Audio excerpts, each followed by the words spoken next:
नमस्कार। हमारी खास पेशकश यूपी की ललकार देख रहे हैं आप। मैं हूं आपके साथ हेमंत केवलिया। योगी सरकार के 8 साल पूरे होने के बाद प्रधानमंत्री नरेंद्र मोदी काशी आए।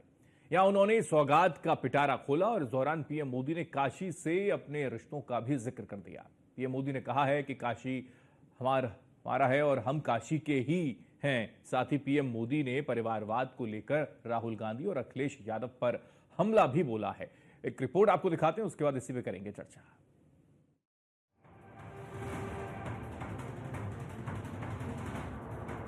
काशी के द्वार मोदी का उपहार, काशी का विकास जनता का साथ, काशी को सौगात से बनेगी बात, बाबा की नगरी भरेगी वोटों की गठरी। उत्तर प्रदेश में विधानसभा चुनाव की सियासी बिसात अभी से बिछाई जाने लगी है। समीकरण साधने के लिए ताना बाना भी बुना जा रहा है। अलग अलग तबकों के वोट बैंक को अपने पाले में लाने की जुगत भी लगाई जा रही है। इस बीच पीएम मोदी को काशी से बुलावा आ गया। जब मोदी को मां गंगा ने बुलाया तो बेटा तोहफे की सौगात लेकर आया। प्रधानमंत्री मोदी ने काशी को 39 करोड़ की नई परियोजनाओं की सौगात दी। पीएम मोदी ने कहा कि काशी के प्रेम का कर्जदार हूं। पिछले 10 साल में बनारस के विकास ने नई गति पकड़ी है। इस दौरान पीएम ने परिवारवाद पे बड़ा हमला बोला और बिना नाम लिए पीएम ने सपा प्रमुख अखिलेश यादव और राहुल गांधी पर जमकर निशाना साधा। प्रधानमंत्री ने विपक्षी नेताओं पर हमला बोलते हुए कहा कि उनके लिए परिवार का साथ, परिवार के लिए विकास, हमारा मंत्र सबका साथ सबका विकास। कुछ लोग सत्ता हथियाने की कोशिश में लगे हैं। वो खेल खेलते रहते हैं। उनके लिए परिवार का साथ, परिवार का विकास है। आज मैं एक बात और भी कहना चाहूंगा।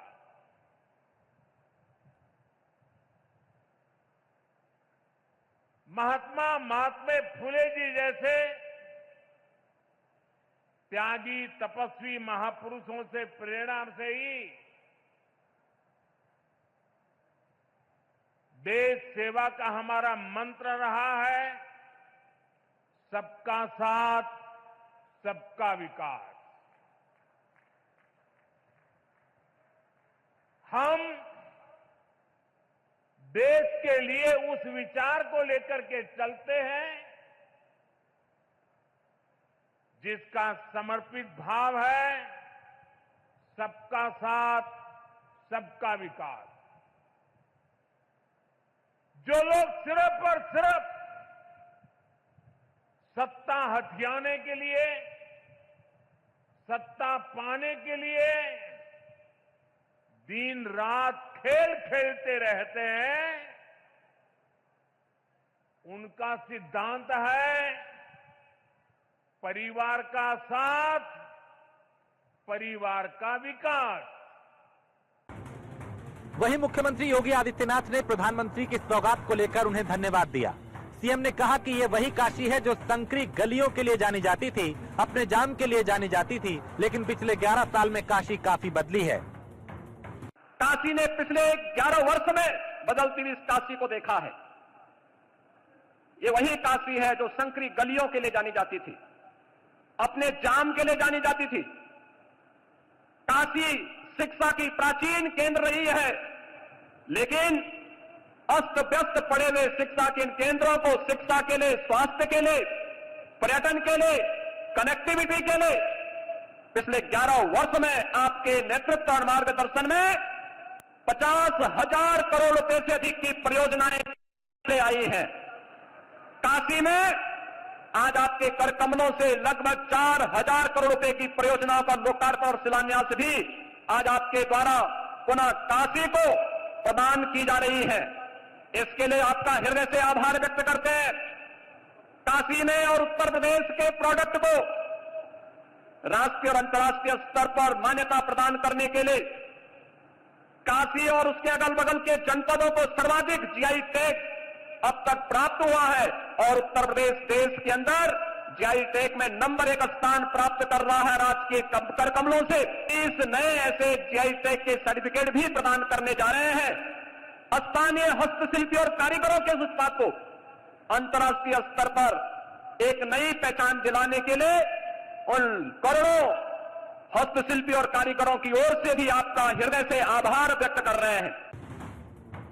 एक तरफ जहां मोदी काशी को सौगात देकर जहां सियासी जमीन तैयार कर रहे हैं, वहीं विपक्ष मोदी के विकास के दावों को हवा हवाई बता के नियत पे सवाल उठा रहा है। देखिए, ये बड़े दुर्भाग्य की बात है कि प्रधानमंत्री आदरणीय नरेंद्र मोदी जी को देश के जो मूलभूत मुद्दे हैं, जो जनता से जुड़ी हुई समस्याएं हैं, वो नहीं दिखाई देती हैं। वो सिर्फ इधर उधर की बातें करते हैं। वो ये नहीं बताते हैं कि आखिर उनके संसदीय क्षेत्र वाराणसी में एक बेटी के साथ 7 दिनों तक बलात्कार होता है और उसकी सुनवाई नहीं होती है। वो ये नहीं बताते हैं कि उनके जो संसदीय क्षेत्र का प्रदेश उत्तर प्रदेश है, उसमें लगातार रोज लूट मार और हत्याएं होती हैं। राजधानी लखनऊ सुरक्षित नहीं है। वो इस पर कुछ नहीं बोलते हैं। तो प्रधानमंत्री सिर्फ उल जुलूल की, इधर उधर की और फर्जी की बातें करते हैं। और देश के लोग अब तो प्रधानमंत्री की बातों को गंभीरता पूर्वक भी नहीं ले रहे हैं, क्योंकि वो समझ चुके हैं कि प्रधानमंत्री सिर्फ झूठ बोलते हैं, लफाजी करते हैं। इसके अलावा उनके पास कुछ भी नहीं है। प्रधानमंत्री जी को अपनी पार्टी के अंदर परिवारवाद दिखाई नहीं देता। राजनाथ सिंह जी के बेटे विधायक हैं, दूसरे नेता बनने की लाइन में लगे हुए हैं। पीयूष गोयल क्या परिवारवाद का प्रमाण नहीं है? और जय शाह कौन सा क्रिकेट खेलते थे? दरअसल दुर्भाग्य ये है कि प्रधानमंत्री जी के पास, भाजपा सरकार के पास 10 साल हो जाने के बावजूद भी बताने के लिए बेरोजगारी के मुद्दे पर, महंगाई के मुद्दे पर, किसानों की एमएसपी के मुद्दे पर और पूरे देश में जो दलितों महिलाओं पर अत्याचार हो रहा है, निशाना बनाया जा रहा है, उस मुद्दे पर जवाब नहीं है। इसीलिए वो लगातार सिर्फ और सिर्फ विपक्ष को घेरने की राजनीति करते हैं। अब उत्तर प्रदेश में चुनाव आने वाले हैं तो उनको उत्तर प्रदेश की याद आ गई। लेकिन ये बताइए कि एमएसपी किसानों को क्यों नहीं मिली? एमएसपी पर कानून क्यों नहीं बना? पहले आप किसानों की जमीनें छीनना चाह रहे थे, अब आप वक्फ कानून में बनाकर आप मुस्लिमों के जो उनकी अपनी दान की जमीन है वो छीनना चाहते हैं। उसके बाद आप क्रिश्चियन और सिखों की जमीन छीनेंगे। भारतीय जनता पार्टी का उद्योगपति प्रेम जग जाहिर है। आम जनता के लिए कोई काम प्रधानमंत्री ने नहीं किया, इसीलिए वो लगातार विपक्ष को घेरने की कोशिश कर रहे हैं। राहुल गांधी जी कांग्रेस के कार्यकर्ताओं के चुने हुए नेता हैं। हमें प्रधानमंत्री जी के प्रमाण पत्र की जरूरत नहीं। जाहिर है 2024 में हुए लोकसभा चुनाव में यूपी में बीजेपी को बड़ा नुकसान हुआ था। एक दशक के बाद यूपी में बीजेपी का इतना खराब प्रदर्शन देखने को मिला। 2 लड़कों की जोड़ी ने यूपी में कमाल कर दिखाया था, लेकिन यूपी में हुए विधानसभा के उपचुनाव में हवा थोड़ी बदली। अब ऐसे में सवाल ये कि 2027 के इम्तिहान में आखिर कौन पास होगा? Bureau report, news 1 India. तो 27 का इम्तिहान अब नजदीक है और उसी लिहाज से देश के प्रधानमंत्री नरेंद्र मोदी ने भी काउंटर वहीं किया, जिसको लेकर कहीं ना कहीं एक बड़ी चुनौती भी है। 2 लड़कों की जोड़ी ने अगर कमाल किया तो फिर उनको काउंटर करने के लिए खुद देश के प्रधानमंत्री नरेंद्र मोदी कह रहे हैं कि परिवारवाद वाले जो है वो देश का और प्रदेश का भला नहीं कर सकते। इसी पर चर्चा करेंगे। कुछ खास मेहमान हमारे साथ हैं, सीधा उनका तारुफ करवा दें। रत्नेश मिश्रा जी हैं, बीजेपी के नेता हैं। बहुत स्वागत सर आपका। पूजा मिश्रा समाजवादी पार्टी से प्रवक्ता है। पूजा जी आपका स्वागत है। एचएन उपाध्याय कांग्रेस के प्रवक्ता हमारे साथ हैं। एचएन उपाध्याय जी आपका बहुत स्वागत है। सबसे पहले शुरुआत एचएन उपाध्याय जी आपसे मैं कर रहा हूं, क्योंकि देश के प्रधानमंत्री नरेंद्र मोदी पहुंचे वाराणसी, 3,884 करोड़ की सौगात दी, लेकिन सौगात के साथ साथ काउंटर वहीं किया जहां करना था और करा ऐसा जिसको लेकर कई मर्तबा आप पर सवाल उठते रहे हैं कि परिवारवाद को लेकर एक बार फिर से उन्होंने जिक्र कर दिया। हेमंत जी, पहले आप जिस परिवार की बात कर रहे हैं, आप जहां इशारा कर रहे हैं, उस परिवार का ऐसा कोई भी सदस्य नहीं रहा जो राष्ट्रीय आंदोलन में जेल न गया हो। उस परिवार से दो प्रधानमंत्री बनने के बाद दो लोग, इंदिरा जी और राजीव जी, देश की एकता और अखंडता के लिए शहीद हो गए। और उसी परिवार में राहुल गांधी जी आज इस तानाशाही सरकार और पार्टी से लड़ रहे हैं, जो दलितों, पिछड़ों, गरीबों, आदिवासी, सामान्य वर्ग, गरीब के हकों को मारने का काम कर रही है सरकार। आज देखिए, प्रधानमंत्री जी ज्योतिबा फूले जी को नमन कर रहे हैं। ये बस ऊपर से करते हैं। आज ज्योतिबा फूले की फिल्म पर बनी हुई फिल्म एक रिलीज होने वाली जो दंश आपको झेलना पड़ा है वो कम से कम है तो सही, ये बात तो माने उपाध्याय साहब आप। यही वजह है कि कई बरसों के बाद, कई दशकों के बाद एक अध्यक्ष गांधी परिवार से हटके कोई और होता है। अच्छा, हमारे यहाँ अध्यक्ष तो होता, तो आप बताइए भाजपा में कौन से लोग देश के लिए शहीद हुए हैं? ये भी तो श्रेणी गिनाइए, इनसे पूछिए कितने लोग स्वतंत्रता के पहले जेल में गए थे, जो भी गए भी इनके पूर्वज लोग, वो माफी मांग के बाहर चले आए, पेंशन पर अपना गुजारा करते रहे। दूसरी बात जो आप कह रहे हैं, मोदी जी परिवार इनके परिवार के है, अडानी जी किस परिवार के हैं? ये कोई जरूरी नहीं है कि परिवारवाद की अवधारणा अपने खून के संबंध पर ये लागू होता है। ये जिसको आप अपना परिवार बना लीजिए, ये अपने उद्योगपतियों को अपना परिवार बनाए हैं, अमित शाह जी को खुली छूट दिए हुए हैं, उनको अपना परिवार बनाए हुए हैं। मोदी जी कहते हैं ना कि पूरा परिवार हमारा है, तो भैया ये पूरा परिवार, देश को परिवार के नाम पर कुछ लोगों को अपना परिवार बनाकर खुली छूट देते हैं, और रह गई खून संबंधों पर तो जैसे हमारे, लेकिन वो कह रहे हैं कि सबका साथ सबका विकास के स्लोगन के साथ हम आगे बढ़ते हैं, लेकिन और जो पार्टियां ऐसा नहीं करती। उपाध्याय जी आ रहा हूं, और भी लोग हैं, मैं आ रहा हूं, ठीक है। रत्नेश मिश्रा जी हमारे साथ हैं और पूजा मिश्रा जी हमारे साथ हैं। पूजा जी, क्योंकि कुछ दिन पहले हमने सदन में सुना, खुद अमित शाह की ओर से उन्होंने एक भविष्यवाणी तक कर दी कि आने वाले 25 सालों तक आप ही मुखिया रहेंगे, तो यह भी इशारा परिवारवाद को लेकर उनका था, और आज फिर देश के प्रधानमंत्री नरेंद्र मोदी ने वाराणसी में जिक्र कर दिया परिवारवाद को लेकर। आपको नमस्कार और साथी प्रवक्ताओं को भी नमस्कार। हेमंत जी, आप सोचिए कि देश के प्रधानमंत्री के पास में अपने संसदीय क्षेत्र जाने के बाद जो है क्योटो बनाने वाला जो प्रॉमिस था, उस पर डिस्कशन करने के लिए कुछ नहीं था। उनके पास डिस्कशन करने के लिए था तो जो है कि मुलायम सिंह के पुत्र कौन है, और जो है अखिलेश यादव जी के पुत्र कौन है, और जो है कांग्रेस में कौन थे। आपको पता है कि जो है भाजपा का परिवार बहुत बड़ा है, उनका परिवारवाद भी बहुत बड़ा है। अगर हरियाणा में आप चले जाएंगे तो उन्होंने जो है परिवारवाद का, तो हम लोग फूड वेब पढ़ा करते थे जो है बायोलॉजी में, तो उन्होंने एक परिवारवाद का वेब चला रखा हुआ है कि सारे परिवार के लोग ही रहेंगे। ये परिवारवाद पे प्रश्न उठाते हैं, जो हमारे परिवार के लोग बचे रहते हैं उनको बुला करके यही टिकट देने पे राजी रहते कि अरे भाई साहब आप क्यों नहीं चुनाव लड़ेंगे, आपको भी लड़ना चाहिए।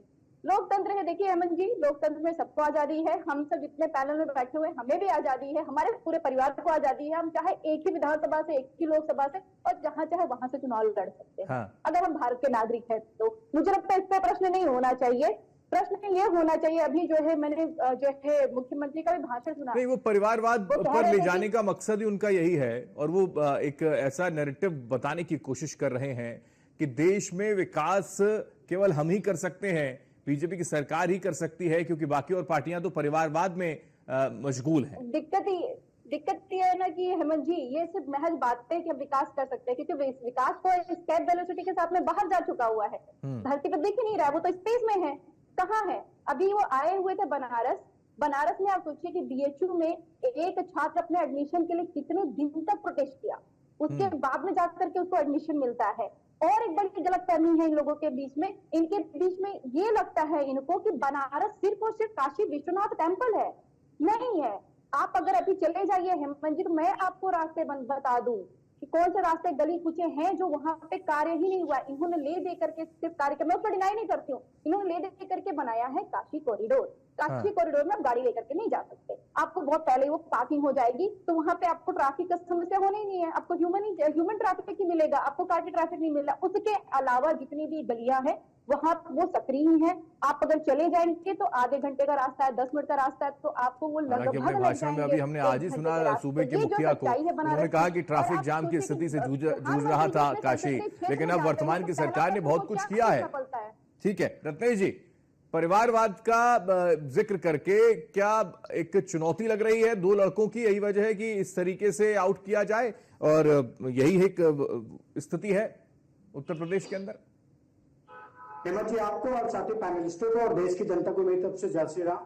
जी जय श्री राम। देखिए हेमंत जी, मैंने दोनों प्रवक्ताओं को बड़ी शांति से सुना है, मैंने एक शब्द भी नहीं बोला है, तो आशा करता हूं कि ये लोग भी मुझे बीच में इंटरप्ट नहीं करेंगे, मुझे भी सुनेंगे, क्योंकि आपने सवाल पूछे हैं तो जवाब मैं भी दूंगा और तीखा जवाब दूंगा। देखिए एक पार्टी है जिसका नाम है समाजवादी पार्टी, 1992 में स्टैब्लिश हुई, तब से उसके केवल 2 लोग अध्यक्ष बने, मुलायम सिंह यादव और अखिलेश यादव। पिता लगभग 22-23 साल तक राष्ट्रीय अध्यक्ष रहे, उसके बाद में बेटा राष्ट्रीय अध्यक्ष हो गया।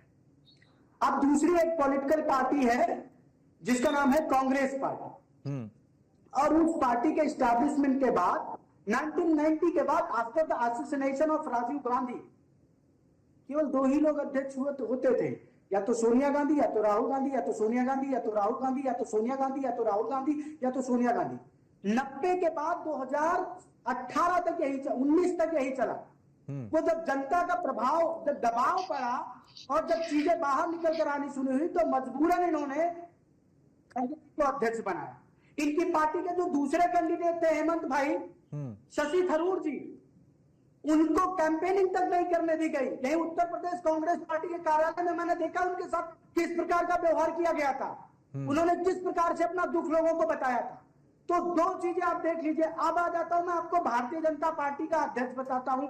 इस्टेब्लिशमेंट होता है 6 अप्रैल 1980 को, पहले अध्यक्ष बनते हैं अटल बिहारी वाजपेयी, उसके बाद आप चले आए जेपी नड्डा, अमित शाह, राजनाथ सिंह, कलराज मिश्रा, मैं आपको 10 नाम गिना सकता हूं। लगभग 25 साल के, लगभग 30 साल के कार्यकाल में पार्टी के लगभग 15 से 16 राष्ट्रीय अध्यक्ष बने।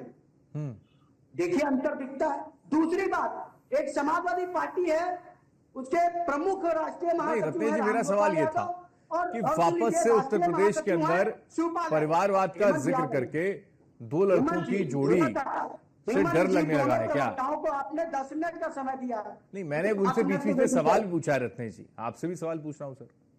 हाँ, मैं जवाब दे रहा हूं, मैं अपनी बात कंप्लीट कर लूं फिर सवाल पूछूं। आगे जाते हैं।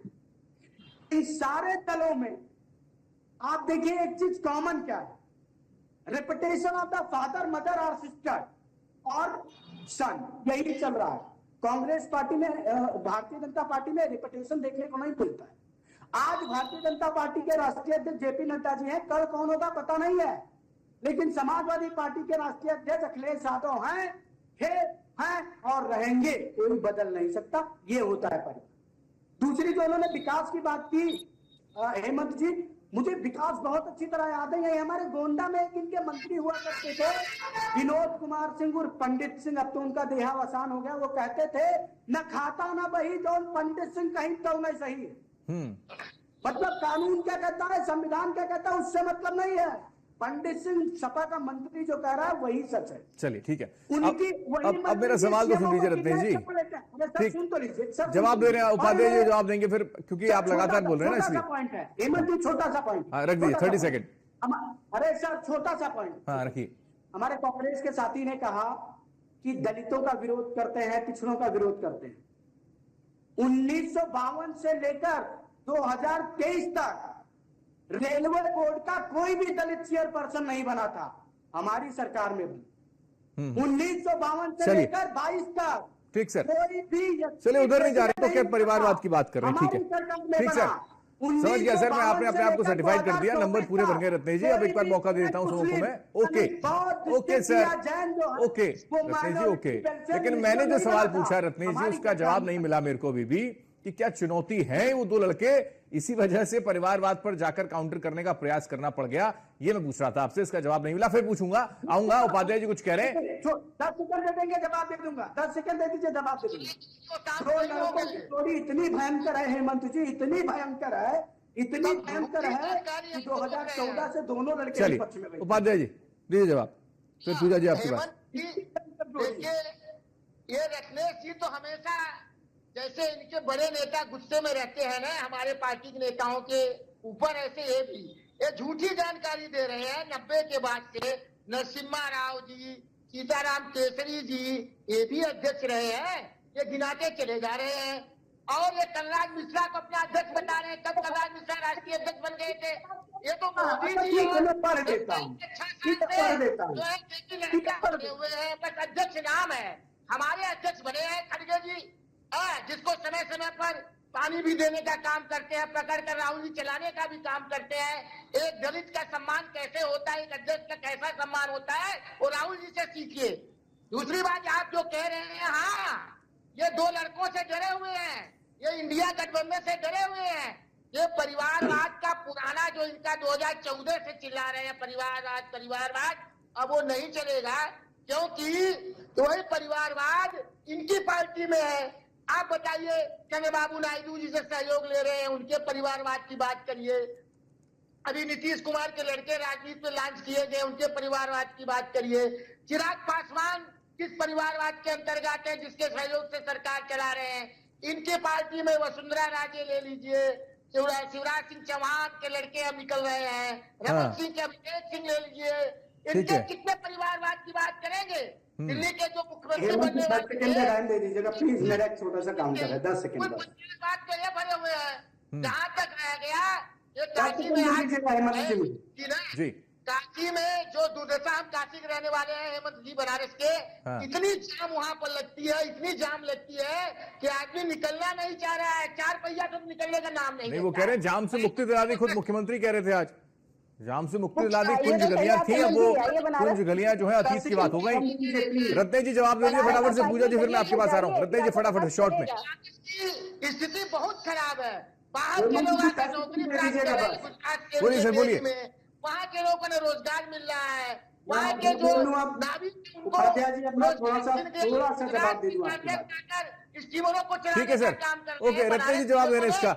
हालांकि थोड़ा सा, क्योंकि इतने टाइम तक रत्नेश जी ने कांग्रेस का भी जो है साथ दिया था, कांग्रेस की सिपाही वो रहे थे, लेकिन भूल गए, शायद हो जाती गलती, कोई बात नहीं। जी रत्नेश जी, देखिए मैं आपको बताता हूं, 1998 से 2017 तक लगभग 19 साल, मतलब एक बच्चा पैदा होगा और वो वोट देने का अधिकारी हो जाएगा, तब तक कांग्रेस की राष्ट्रीय अध्यक्षा कौन थी? सोनिया गांधी जी। और चलिए ठीक है सर, अब बार बार वही सुई अटक जाती है आपकी सर। 17 से 22 तक कौन राष्ट्रीय अध्यक्ष? ठीक सर, 5 साल राहुल गांधी जी। समझ गया सर मैं, मतलब 24 साल। हमारे दर्शकों को कितने ईयर तक कौन रहा ये नहीं सुनना है, हमारे दर्शकों को ये समझना है कि परिवारवाद का जिक्र आज भी क्यों किया जा रहा है, जो इतने सालों से किया जा रहा था। आज भी काशी की धरती पर परिवारवाद की बात क्यों, और परिवारवाद की बात बताने का मतलब क्या? ठीक है, अब मैं लौट रहा हूं, पूजा जी को जोड़ लूं। ओके प्लीज रत्नेश जी, पूजा जी, जी पूजा जी। प्रदेश को लूटा है, देश को लूटा है, ठीक ठीक, उनको तो एक्सपोज करना पड़ेगा ना जनता के सामने। ठीक है पूजा जी, सामने बताना पड़ेगा ना। ठीक सर, दीदी भी सांसद है, भैया भी सांसद है, अम्मा भी सांसद तो फिर है। वही तो उपाध्याय जी गिना रहे थे, वो कह रहे थे कि भाई आप जिन सहयोगियों का साथ ले रहे हैं उनके परिवार की बात क्यों नहीं करते? आपके यहाँ पर भी तो परिवारवाद है, उनकी बात क्यों नहीं करते? आपके भी मंत्री और उनको लेकर टिकटों की होड़ लगी रहती है, तो उनकी बात क्यों नहीं करते? ठीक सर, आ रहा हूँ रत्नेश जी प्लीज, आ रहा हूँ। पूजा जी कहिए अपनी बात। हेमंत जी, हमें समझ में नहीं आता कि जो है ये भाजपा को इतनी क्रंदन क्यों पड़ी रहती है। कभी प्रधानमंत्री जी 2 घंटे बोलेंगे, उसके बाद में क्रंदन करेंगे कि हमें बोलने नहीं दिया गया। अब जो यहाँ पे भाजपा के प्रवक्ता बैठे हुए, उनको लग रहा है जितना मैं रख के आया हूँ सब उगल दूं। नहीं, मैंने इसलिए बोला, मैंने आपके सम्मान करिए। रत्नेश जी अब आपको लगातार सुना है, रत्नेश जी प्लीज पूजा जी की बात पूरी जाए फिर मैं लौट रहा हूँ। खंडन करने वाली अपनी जो प्रवृत्ति है उसको छोड़िए, चालू करिए। प्रदेश की जनता ने संसदीय क्षेत्र तक पहुंचते हैं तो उनको पहला प्रश्न पूछना पड़ जाता है कि के साथ वहाँ पे कार्रवाई कितनी नहीं चाहिए थी, उनको लज्जा नहीं आती है। कहते हैं बहुत ने मुझे बुलाया है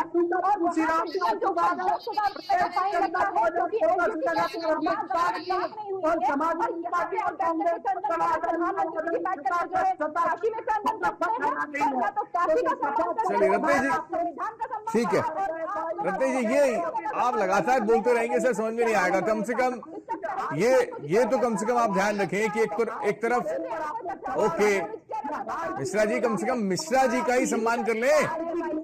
रत्नेश जी मिश्रा जी का ही सम्मान कर ले, कम से कम उनको मौका दे दीजिए, महिला होने के नाते मौका दे दीजिए। कंटिन्यू बोल रहे हैं आप। ओके रत्नेश जी मैं लौट रहा हूँ, रत्नेश जी लौट रहा हूँ, मैं मजबूरन मेरे को आपकी आवाज डाउन करनी पड़ेगी सर। सर नंबर बन गए सर, जितने बनने थे नंबर बन गए, देख लिया सर, देख लिया।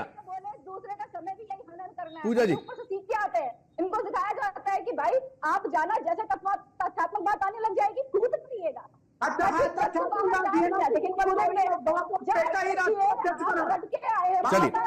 चलिए ओके वक्त की कमी है, चर्चा को विराम देना होगा। बहुत बहुत शुक्रिया रत्नेश जी हमारे साथ जुड़ने के लिए। पूजा जी आपका बहुत शुक्रिया हमारे साथ जुड़ने के लिए। उपाध्याय जी आपका बहुत शुक्रिया इस चर्चा में जुड़ने के लिए। लेकिन परिवारवाद का जो जिक्र दरअसल किया जा रहा है उसके मायने क्या ये समझे जाएं कि आने वाला वक्त उपचुनाव का है और चुनाव के लिहाज से दोनों ही नेताओं को अगर उनके खिलाफ लड़ना है तो फिर परिवारवाद का ग्राउंड तो तैयार करना ही पड़ेगा, और यही तैयार करने की कोशिश देश के प्रधानमंत्री कर रहे थे। इसी के साथ खास पेशकश में इतना ही। आप देखते रहिए न्यूज़ 1 इंडिया। नमस्कार।